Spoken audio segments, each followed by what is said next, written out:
오늘 말씀 요한복음 1장 32절 말씀 가지고 신앙 성장 시리즈 두 번째 시간으로 율법적인 생각을 버리십시오 라는 제목으로 함께 은혜를 나누겠습니다. 세상에는 다양한 사람들이 살아갑니다. 70억 명이 넘는 사람들이 살죠. 다 다른 꿈을 가지고 다른 삶을 살아가고 있습니다. 생김새도 직업도 성품도 추구하는 바도 다 각각입니다. 그런데 그렇게 수많은 사람들이 하나같이 원하는 동일한 바램이 있습니다. 행복입니다. 사람은 누구나 행복을 추구합니다. 돈을 벌고 공부를 하고 권세를 쌓고 건강을 위해 노력하고 우리가 일상에서 행하는 모든 일들의 그 배경, 그 이유의 첫 번째는 거의 대부분이 행복을 위한 것들입니다. 각자가 가진 다양한 인생의 방향성과 가치관들의 궁극적인 목표 역시 행복 추구입니다. 신앙의 이유도 사실은 행복 추구에 있을 것입니다. 삶의 모든 포커스가 다 행복에 맞추어져 있는 것입니다. 그리고 그것은 잘못도 이상한 것도 아닙니다. 매우 당연한 것입니다. 하나님 또한 우리가 행복하기를 우리 자신이 원하는 것보다 더 원하고 계십니다. 그런데 우리가 인생을 좀 살다 보면 알게 되는 것이 있습니다. 우리가 행복을 위해 하는 그 수많은 노력들이 다 행복을 주지는 못하더라는 것입니다. 행복을 위해 했던 수많은 노력들이 알고 봤더니 오히려 우리에게 불행을 가져다 주기도 한다는 것을 우리는 삶을 살아가면서 깨닫게 됩니다. 우리가 나름대로의 어떤 행복의 조건을 가지고 살아가지만 결국은 내가 가지고 있는 그 행복의 조건이 진짜 행복을 줄 것인지에 대해서는 누구도 장담할 수가 없습니다. 수많은 사람들은 돈이 행복을 줄 것이라고 생각합니다. 그런데 실제로 통계를 보면 돈 많은 사람들이 그렇지 않은 사람들에 비해서 그 자살률이 훨씬 압도적으로 높다는 것을 알게 됩니다.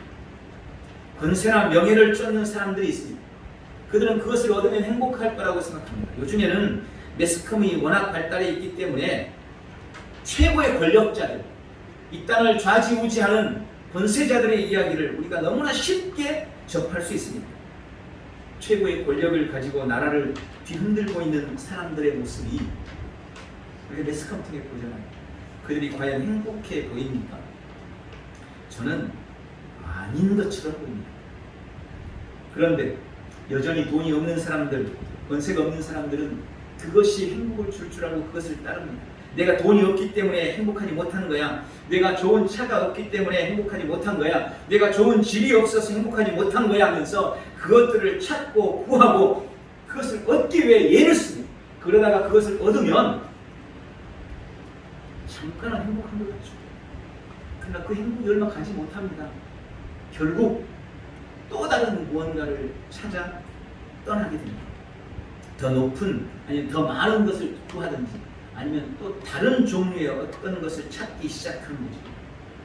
계속 그렇게 살아갑니다. 그것이 우리 인생입니다. 그러면서 말하기를 그래 이게 인생인 거지 뭐. 결국 참 행복이란 무지개와 같은 거예요. 누군들 뭐 다르겠어. 다 나와 다를 바 없지. 그게 인생인 걸 이렇게 인생을 살아가면서 그렇게 스스로를 위로합니다. 그런데 진짜 그런 걸까요? 진짜 그게 인생일까요? 인간을 만드신 분은 하나님이십니다. 그 말은 하나님만이 인간이 어떻게 할 때 행복한지 언제 행복한지 정확하게 알고 계신다는 말입니다. 단 한 번뿐인 우리 인생이 가야 할 다른 길, 참 행복의 길을 하나님이 아시고 그 길, 그 행복의 길을 제시해 주시는 것이 바로 하나님의 말씀인 성경입니다. 결국 하나님의 말씀인 성경만이 인간의 참 행복의 길을 말해줄 수 있는 것입니다. 여러분, 하나님의 말씀은 진리입니다. 그래서 우리 삶의 어떤 분야라도 이 말씀 위에 세워나가기만 한다면 그는 틀림없이 후회 없는 성공과 행복의 삶을 누릴 수가 있게 됩니다. 그러므로 우리는 절대 하나님의 말씀에 무지해서는 안 됩니다. 반드시 말씀을 알아야 합니다. 말씀을 통해 성장해 가야 하는 것입니다. 성장한 만큼 은혜와 은총을 누릴 수 있기 때문입니다. 성장한 만큼. 그럼 그렇게 한번 생각해 볼 수 있죠. 그럼 우리가 원하는 만큼 성장하지 못하면, 그래서 어린아이와 같은 신앙에 있는 사람들이 세상에 너무나 많은데, 그럼 그들은 하나님의 은혜를 전혀 누리지 못하고 살아갑니까? 다행히 그렇지는 않습니다. 다행히 그렇지 않아요. 여러분, 부모가 자식을 대하는 태도와 방식은 아이의 성장 수준에 따라 다르게 대합니다.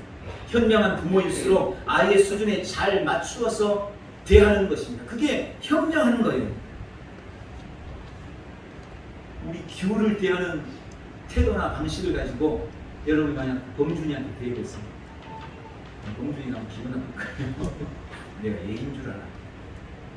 기후를 대하는 방식이 있고 범준이를 대하는 방식이 있어요. 또 장성한 더 큰 대학생이 된 우리 요한이를 대하는 방식이 따로 있는 거죠. 예? 성장에 따라 대하는 방식과 태도가 달라지는 것입니다. 하나님의 은혜 역시 이와 마찬가지입니다. 하나님의 은혜는 우리의 성장과 비례해서 누리는 은혜입니다. 하나님의 은혜는 우리의 성장과 비례해서 누리는 은혜입니다. 하나님은 우리의 성장 수준에 맞게 우리를 다루시고 우리에게 은혜를 주시는 분이십니다. 분명한 건 초등학생은 절대로 대학생이 누릴 혜택을 누릴 수 없다는 것입니다. 초등학생 때 누리는 혜택에는 한계가 있어요. 그러나 대학생이 되면 여러분 일단 용돈의 양부터 달라지잖아요. 초등학생 때는 10,000원 주지만 대학생 되면 10,000원 주면 넉넉해요. 대학생 때는 한 50,000원 주든지 아니면 좀 100,000원씩 주든지 이렇게 주는 거죠. 틀림없이 달라요. 대학생이 되면 필요하면 자취방도 얻어서 독립도 시켜주고 필요하면 차도 사주고 여행도 혼자 멀리 다닐 수도 있고 이번에 우리 희진이처럼 인도네시아도 다녀오고 멀리 말레이시아까지 가고 그걸 위해서 부모님은 경비도 대주기도 하고. 초등학생은 그럴 수 있나요? 아니요. 어림도 없는 소리입니다. 초등학생은 절대 그럴 수가 없는 것입니다. 주님 안에서도 우리 신앙에서도 마찬가지인 것입니다. 초등학생 수준의 신앙에 있는 사람과 대학생 수준의 신앙에 있는 사람이 누리는 은혜가 절대 같을 수가 없어요. 그리고 같아서도 안 되는 것입니다. 그래서 우리는 하나님이 주신 은혜를 더 많이 혹은 온전히 누리기 위해서는 반드시 성장해야 하는 것입니다. 어떻게 성장합니까? 성장의 열쇠는 바로 하나님의 말씀입니다. 하나님의 말씀을 부지런히 듣고 읽고 지켜 행하며 하나님의 말씀을 주야로 묵상하면 우리는 성장하게 됩니다. 그런데 문제는 많은 성도들이 하나님의 말씀을 듣고 읽고 나름대로는 지키려고 애를 쓰고 묵상하고 있음에도 불구하고 여전히 성장하지 못하고 있다는 것입니다. 여러분 왜 그럴까요? 그것이 오늘 말씀이 주는 핵심입니다. 왜 하나님의 말씀을 읽고 듣고 묵상함에도 불구하고 여전히 성장하지 못하는가? 우리 안에 우리 스스로는 잘 인식하지 못하지만 하나님의 말씀을 진리 그대로 받아들이거나 이해하는 것을 방해하는 회방자들이 있기 때문에 그렇습니다. 그런 것들이 있기 때문에 하나님의 말씀을 하나님이 말씀하신 의도대로 우리가 받아들이질 못합니다. 나도 모르는 사이에 하나님의 말씀을 왜곡하고 곡해하는 것입니다. 하나님의 말씀을 오해하는 것입니다. 그런 장애물들 때문에 우리가 자유롭고 능력 있는 그리스도인의 삶을 살아가지 못하는 것입니다. 여러분 신앙생활은 하면 할수록 자유로운 것일까요? 부담스러운 것일까요? 많은 사람들이 신앙생활을 하면 할수록 부담스럽게 여깁니다. 신앙생활을 오래 할수록 신앙이 어렵다고 여기고 해야 할 것도 많다고 생각하고 부담스럽게 여기는 거예요. 아니요! 그건 잘못된 겁니다. 신앙생활을 하면 할수록 우리는 자유를 누리고 기쁨을 누려야 합니다. 그것이 성경이 우리에게 약속하신 약속입니다. 그런데 우리가 그러지 못해 실제로 신앙생활을 했어요. 왜 그럴까요? 자유로운 신앙생활, 능력 있는 신앙생활을 방해하는 것들이 내 속에 있기 때문인 것입니다. 하나님의 말씀을 진리로 받아들이는데 방해가 되는 것들, 우리가 하나님의 말씀 안에서 참 자유와 구원의 은혜를 누리는 것을 회방하는 것들, 그 중에 하나가 오늘 나눌 율법적인 생각, 율법적인 사고 방식입니다. 그러므로 우리는 율법적인 생각을 버려야 합니다. 의외로 많은 사람들이 이 율법적인 생각에 잡혀 있습니다. 이것은 꼭 믿는 자만 가진 게 아니에요. 율법 이러니까 이건 성도들이나 아는 말이지, 불신자들은 모르니까 불신자들은 상관없겠지. 그렇지 않습니다. 많은 사람들, 신불신 간에 이 율법적인 생각에 잡혀 있습니다. 저는 이 율법적이라는 의미를 두 가지로 오늘 묵상했습니다. 첫 번째, 율법적인 생각이란 모든 하나님의 말씀, 모든 성경을 해라, 하지 마라로만 보는 것입니다. 성경을 볼 때 해야 할 것, 하지 말아야 될 것으로 성경을 완전히 분류했습니다. 성경은 우리를 향한 하나님의 마음입니다. 우리를 향한 하나님의 뜻입니다. 우리 안에 우리를 향한 하나님의 심정이 담겨 있고, 주님이 진정으로 우리에게 주고 싶은 것이 무엇인지를 담고 있는 것이 성경 말씀입니다. 그런데 많은 성도들이 하나님의 말씀을 대하면서 그저 하나님이 나에게 하라는 것이 뭔지, 혹은 하지 말라는 것이 뭔지만 찾고 있습니다. 설교를 들을 때도 마찬가지입니다. 그래서 쉬운 예로 목사님이 헌금에 대해서 말씀을 하면, 목사님은 성경에 나와 있는 재정에 대한 교훈들, 또 돈에 대한 하나님의 입장, 또는 돈을 대하는 성도들의 바른 태도나 물질에 대한 원리, 또 그 안에 담겨있는 하나님의 뜻을 전하고 싶어합니다. 그걸 말씀하는 게 헌금에 대한 말씀인 거예요. 그러면 성도들도 그 말씀을 받을 때 그 안에서 말씀을 통해서 돈을 대하는 바른 태도나 재정의 원리나 혹은 우리를 부욕케 하시는 하나님의 사랑을 깨닫고 그것을 배워야 하는데, 그렇게 들어야 하는데, 대부분 성도들이 말씀을 어떻게 듣습니까? 결론을 그렇게 내립니다. 그러니까 목사님 헌금하라는 소리죠. 돈 내라는 소리죠. 순하면 11조 하라는 소리잖아요. 이렇게만 듣는다는 거예요. 영혼 구원에 대한 말씀을 드리면 인생을 향한 하나님의 뜨거운 사랑과 우리를 구원하시기 위한 예수님의 희생, 그리고 그로 인한 새롭게 변화된 내가 어떤 사람인지, 또 영혼 구원에 대한 당위성과 하나님의 뜻을 깨달아야 하는데, 우리는 그 말씀을 들으면서 전도하라는 소리구나, 가서 전도해라는 소리네, 이렇게 받아들인다는 거예요. 하나님의 사랑과 우리를 향한 예수님의 용서에 대해서 말씀을 드리면 그렇게 결론이, 그러니까 우리한테 사랑하면 살라는 소리죠. 우리한테 용서하라는 소리죠. 미워하지 말라는 소리잖아요. 우리가 이렇게 결론을 내버리는 것입니다. 물론 그래야죠.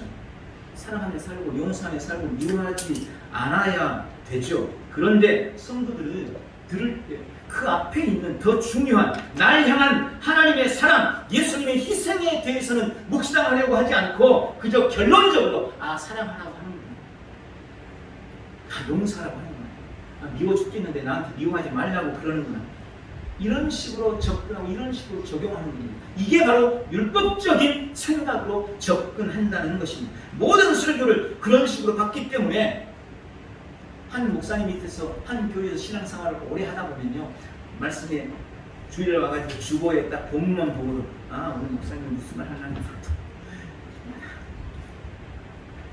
이렇게 혼자 결론을 내놓고 말씀을 듣는 거예요. 그러니 그 말씀이 그 사람에게 은혜가 안 됩니다. 그 사람에게 양식이 안 됩니다. 그 사람을 성장시키지 못합니다.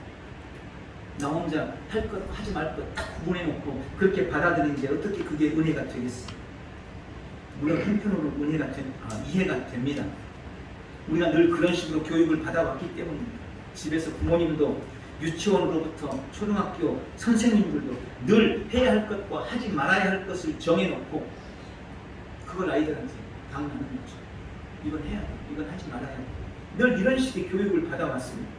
그렇게 우리의 마인드가 세팅이 돼 있기 때문에 하나님의 말씀도 늘 그런 식으로 받아들이는 것입니다. 그러나 여러분, 하나님은 우리에게 뭔가를 시키거나 혹은 뭔가를 못하게 규제하기 위해서 우리에게 말씀을 주시는 것이 절대 아닙니다. 너 이거 해야 돼. 이거 시키기 위해서 말씀을 주고 너 이거 하지 말아야 돼. 우리에게 규제하기 위해서 하나님의 말씀을 주시는 게 아니라는 거예요. 우리를 향한 하나님의 계획과 하나님의 사랑을 보여주시기 위해서 요한의 말을 빌리면 우리에게 영생이 있음을 알게 하시려고 하나님은 우리에게 말씀을 주시는 것입니다. 율법적인 생각과 사고방식이 하나님의 말씀을 왜곡하고 곡해하게 만들고 진리를 진리로 받아들이지 못하기 때문에 영적 성장에 방해가 성장하지 못하는 것입니다. 두 번째 율법적인 생각이란 나의 행위로 하나님의 복을 받겠다고 생각하는 것입니다. 우리는 그렇게 늘 생각해요. 복을 받는 것은 내가 어떻게 행하느냐에 따라 달려있다. 이게 전혀 틀리다는 말은 아닙니다. 그러나 믿음 안에서는 이게 옳은 말도 아니에요. 헌금을 많이 하면 물질의 복을 받고 열심히 헌신하고 봉사하면 그 사람은 건강하고 이런 식의 생각으로 우리가 가득 채워져 있습니다. 사실 이것 때문에 자꾸 우리가 하나님의 말씀을 받을 때 해라 하지 말라로 받는 겁니다. 사실 뭔가 해야 되거든요. 복을 받기 위해서. 복을 받으려면 뭔가 하지 말아야 될 게 있다고 생각하거든요. 그러니까 하나님이 말씀을 다 할 것 하지 말 걸로 자꾸 구분해요. 그래서 해서 나는 복 받아야지. 하지 말아서 나는 복을 받아야지. 이렇게 생각하는 겁니다. 하나님의 말씀을 받을 때 하나님의 뜻과 그분의 성품에 대한 이해와 그분의 성품에 대한 묵상보다는 해야 할 것, 하지 말아야 할 것, 그런 의미로 받아들입니다. 우리의 구원에 대해서도 우리가 그런 식으로 이해하고 율법적으로 자꾸 접근합니다. 나의 행위나 행동이 신앙적으로 합당하고 당당할 때는 구원에 대해서 확신하죠. 그런데 나의 행위가 뭔가 신앙적으로 당당하지 못하고 불경건하고 세속적이고 죄를 짓거나 하면 나도 모르는 사이에 구원에 대해서 확신을 잃고 신앙생활도 위축이 되는 거예요. 여러분 처음에는 그럴 수 있어요. 신앙생활 한 1, 2년 할 때는 그럴 수 있어요. 그런데 10년을 신앙생활, 20년을 신앙생활 해도 매번 내 행위에 따라서 내 구원이 받은 건지 못 받은 건지 헷갈리고 오락가락. 이게 여전히 어린아이라는 말인 겁니다. 초등학교 때야 부모님이 야 너 다리 밑에서 주사 왔어 이러면 애들이 진짜 그런가 막 고민도 하고 할머니한테 가가지고 할머니 나 진짜 주사 왔어 묻기도 하고. 초등학교 때는 그럴 수 있어요. 그런데 대학생이 돼가지고도 엄마가 진짜 다리 밑에 주사 왔어 이렇게 고민하고 있다면 이건 애기인 거죠. 이건 성장하지 못하는 거죠. 언제까지 구원에 대해서 내가 구원 받았나 못 받았나 이것까지 고민하실 거예요. 도대체 30년을 하고 50년을 하고 죽을 때가 다 됐는데도 그때까지도 여전히 구원에 대해서 확신하지 못하고 내 행위에 따라서 교회 열심히 다닐 때는 구원 받은 것 같고 교회 좀 못 나가고 11주도 좀 못하고 뭔가 죄 짓는 것 같고 이러면 여전히 구원에 대해서 흔들리고 이게 율법적인 사고 때문에 그런 겁니다. 제가 새벽기도 후에 말씀에 실제 열심히 보내고 요즘에 거의 지독산에 올라가려고 노력을 해요. 올라가면 사람들 많이 다닙니다. 오고 가는 길에 사람들 말을 듣죠. 또 가서 앉아서 얘기하는 얘기 들으면 성도들도 참 많이 가요. 권사님, 집사님, 목사님도 종종 올라가시고 그때 그분들의 말을 대화하는 것을 들으면 민망할 때가 참 많습니다. 물론 성도들끼리는 충분히 이해가 될 수 있는 말들이 그런데 불신자들이 들을 때는 그 말이 교회가 이상한 교회, 목사님이 이상한 목사님, 하나님을 이상하게 만드는 말들을 얼마나 많이 하는지 모릅니다. 예를 들면 이런 거예요. 한 권사님이 그러는 겁니다. 글쎄 우리 교회 어떤 장로님이 계시는데 장로님이 암에 걸렸다. 알고 봤더니 이 장로님이 왜 암에 걸렸나 했더니 이 장로님이 사업을 하는데 지난 몇 년 동안 사업이 힘들다고 11조를 제대로 안 하고 다 떼어버렸다는 거예요.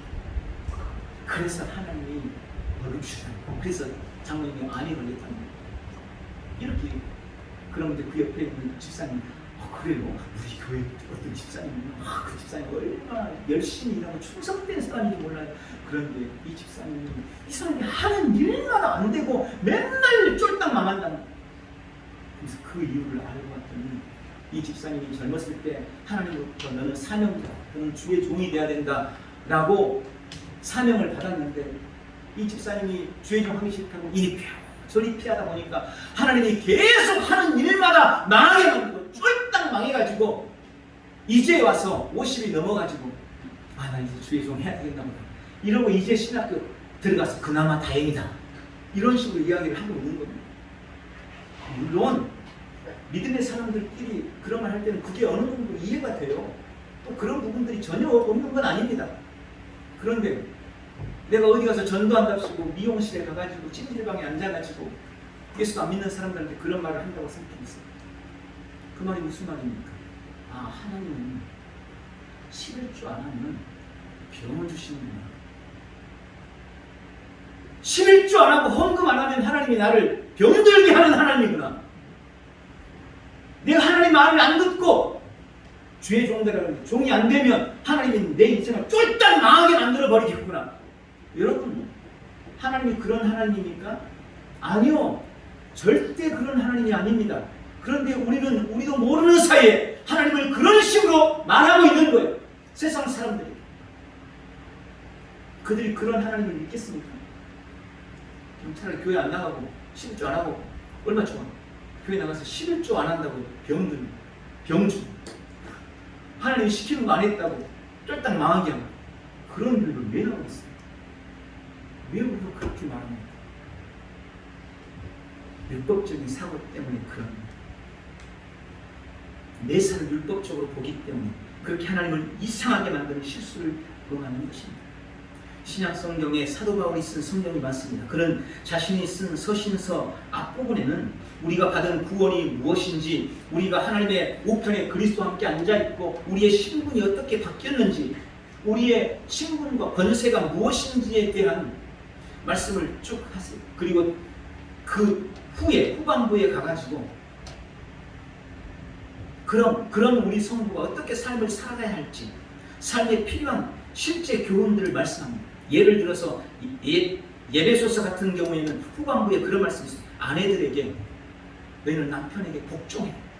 또 남편들에게는 아내를 사랑하기, 그리스도가 교회를 사랑하는 것이 사랑하기, 이렇게 말씀합니다. 그런데 앞부분의 말씀, 그러니까 우리가 누군지, 우리가 하나님으로부터 어떤 은혜를 받았는지, 그리고 나의 신분이 어떻게 달라졌고 어떻게 바뀌었고 나에게 어떤 권세가 있는지, 그래서 우리가 어떤 삶을 살아야 하는지, 이 앞부분에 대한 묵상이 우리 안에 충분하고 하나님의 계시가 우리에게 임하면 뒤에 남편에게 복종해라, 이게 너무나 당연하고 쉬운 게 되는 거예요.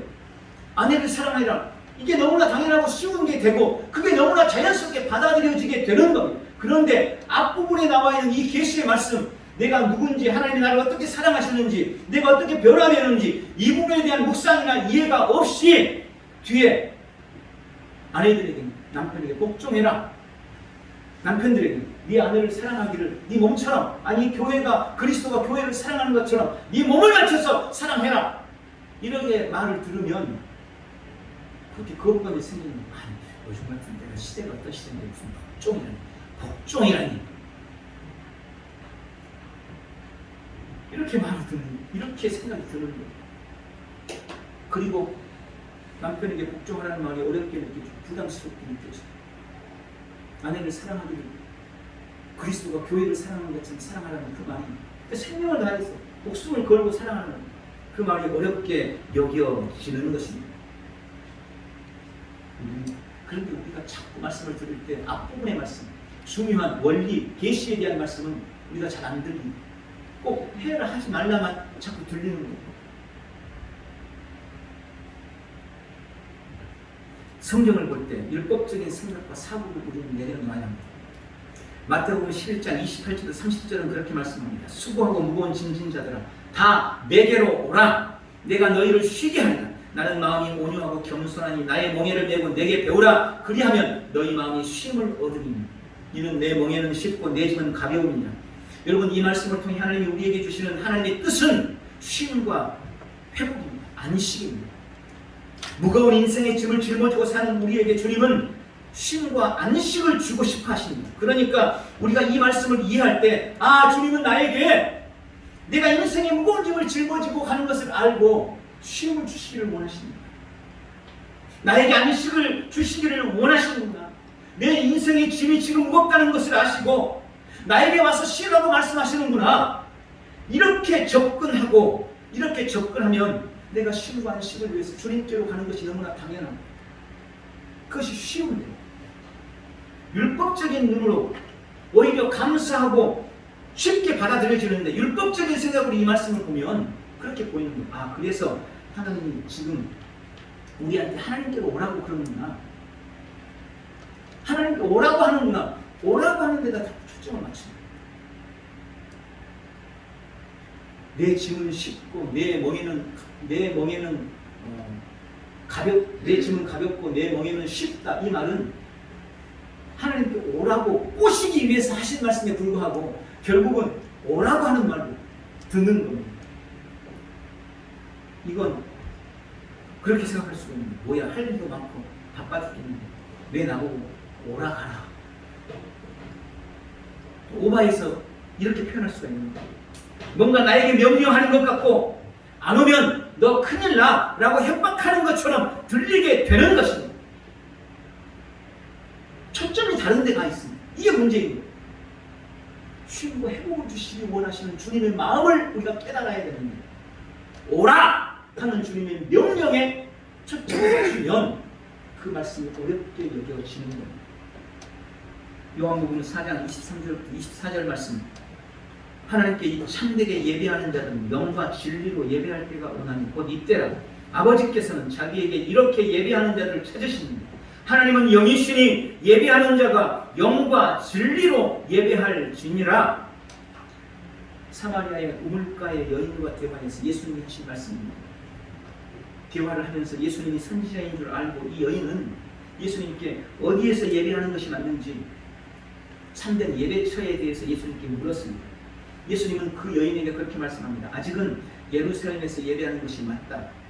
그러면서 이 말씀을 하십니다. 그러나 하나님께 참으로 예배할 때가 온다. 하나님께 참으로 예배하는 자들은 영과 진리로 예배해야 된다. 여러분, 이 말씀은 아주 오랫동안 잘못 이해되어 왔습니다. 물론 번역상 오해를 주기도 했습니다. 이전 번역인 신령과 진정으로 예배할 때가 온다. 신령과 진정으로 예배해야 된다. 대부분, 아니 오랜 시간 동안 이 말씀을 우리는 이렇게 이해했습니다. 마음을 다하고 정성을 다해서 예배해야 한다. 이렇게 이해합니다. 이건 잘못 해석합니다. 이건 잘못 이해한 겁니다. 왜 근데 그렇게 이해를 했을까요? 신령과 진정이라는 말을 왜 정성을 다해서 온 마음을 다해서 예배해야 된다 이렇게 이해했을까요? 그 이유가 바로 저는 율법적인 생각 때문이라고 보는 겁니다. 구약 성경에서 그랬듯이 다른 종교들이 그렇듯이 절대자에게 하는 예배나 제사는 당연히 마음과 정성을 다해야 한다고 생각하는 거죠. 그런 생각이 그대로 반영이 된 겁니다. 이 말씀의 다른 의미는 마음과 정성을 다하라고 하는 것과는 완전히 의미가 다릅니다. 이 말씀은 거듭난 영으로 예배할 때가 온다는 거예요. 여러분, 영적으로 죽은 우리 인생은 누구도 하나님과 영으로 교통할 수 없습니다. 영이 죽었는데 어떻게 하나님과 영적으로 교통하겠습니까? 그런 영적으로 죽은 인생을 위해서 예수님께서 오셨고 그 죽은 영혼을 예수님이 다시 살리신 거예요. 새 영을 우리가 받은 것입니다. 이제 우리가 새 영을 받았기 때문에 우리의 영이 죽었던 영이 회복됐기 때문에 이제 그 영으로 하나님 앞에 예배해야 됩니다. 그때가 이제 온다. 그리고 내가 온 바로 이때가 바로 지금이 그때다. 예수님은 지금 그 말씀을 하시는 거예요. 영으로 예배하라고. 근데 우리는 이걸 엉뚱하게 마음을 다하고 성품, 정신으로 예배해야 된다. 이렇게 말씀을 드린 겁니다. 물론 우리가 정성을 다하고 마음을 다하는 것은 매우 중요한 일이지만 그게 본질은 절대 아닙니다. 그런데 우리가 율법적인 생각을 하고 있기 때문에 본질을 못 보고 본질이 아닌 것을 본질인 양 잘못 해석하고 잘못 이해한 것입니다. 우리는 율법의 모든 저주 아래서 완전히 해방된 사람들이라는 것을 기억해야 합니다.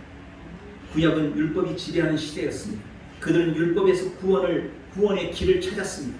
땅에서의 축복과 저주뿐 아니라 영적인 구원의 문제도 율법을 통해서 해결하려고 했어요. 그래서 율법을 잘 지키면 복을 받고, 율법을 지키지 못하면 복을 받지 못해요. 당연히 그들은 율법의 요구를 이루기 위해서 피나는 노력을 해야만 했습니다. 그래서 그걸 잘하면 복을 받고 그렇지 못하면 저주를 받은 거예요. 그것이 구약의 역사, 구약 사람들의 어떤 신앙의 모습입니다. 그들은 당연히 율법적인 사고를 가지고 율법적인 신앙생활을 할 수밖에 없었어요. 그런데 지금 우리는 그렇지 않습니다. 예수님이 오셔서 그 모든 율법을 완전히 이루어 버리셨습니다. 예수님이 오셔서 그 모든 율법을 완전히 폐하여 버리셨습니다. 이제 더 이상 율법은 나의 구원, 나의 축복, 나의 형통의 삶에 어떤 영향력도 미치지 못합니다. 그런데 여전히 그리스도 예수 안에서 거듭난 내가, 새로운 피조물이 된 우리가 여전히 그 율법적인 생각에 갇혀서 하나님의 말씀을 보고 율법적인 사고를 가지고 말씀을 이해하려고 하니 우리의 신앙이 자라가지 못하는 거예요. 아무리 말씀을 봐도, 아무리 성경을 읽어도 어린아이를 벗을 수 없는 것입니다. 이제 우리는 하나님의 말씀을 해라, 하지 마라 하는 율법으로 구분하고 이해하는 것이 아니라 오랫동안 우리를 주장하는 모든 율법을 벗어버리고 거듭난 내가 누구인지 분명히 알고 하나님이 나에게 진짜 무엇을 말씀하시려고 하시는지 말씀의 의도를 은혜의 차원에서 바르게 이해하고 그렇게 말씀을 묵상해야만 하는 겁니다. 그때 말씀이 나에게 양식이 되고 그 하나님의 말씀을 통해서 내 영혼이 성장하고 성숙할 수가 있는 것입니다. 그런 은혜를 누리시기 바랍니다. 오늘 말씀을 맺겠습니다. 우리를 지으신 하나님만이 우리 인생의 참 행복의 길을 알고 계시고 그것을 기록한 것이 바로 하나님의 말씀입니다. 우리는 하나님의 말씀을 바르게 알고 묵상함으로 성장해야 합니다. 왜냐하면 성장한 만큼 은혜를 누릴 수 있기 때문입니다. 그런데 그 하나님의 말씀을 우리가 읽고 이해할 때 그것을 바르게 이해하지 못하도록, 참 진리로 받아들이지 못하도록 방해하는 것들이 있습니다. 그 중에 하나가 바로 율법적인 생각입니다. 하나님의 우리를 향한 뜻과 생각을 왜곡하고 오해하게 만드는 율법적인 생각을 이제 벗어버리고 하나님의 말씀의 진리 안에서 성장하고 성숙해서 구원의 은총을 우리의 전 삶의 은혜에서 마음껏 누려나가는 복되고 귀한 성도들이 다 되시기를 예수님의 이름으로 축원합니다. 기도하겠습니다. 전능하신 하나님 아버지, 우리가 성장하는 데 방해가 되고 하나님의 말씀을 진리로 받아들이는데 장애물이 되는 것이 있습니다. 바로 율법적인 생각입니다. 내 안에서 의식화되고 사상화되어 있는 이 모든 율법적인 생각을 이 시간 믿음으로 거절합니다. 이제 하나님의 말씀을 율법적으로 판단하지 않고 오직 은혜로 받겠습니다. 말씀 속에서 내가 누구인지 무엇을 할 수 있는지를 발견하며 날마다 주 안에서 성장해 나아가고 그 놀라운 성장을 통해서 주님이 주신 은혜와 능력을 우리 온 삶에 누려나가는 복되고 귀한 성도들 다 되게 축복해 주시옵소서. 예수님의 이름으로 기도하옵나이다. 아멘.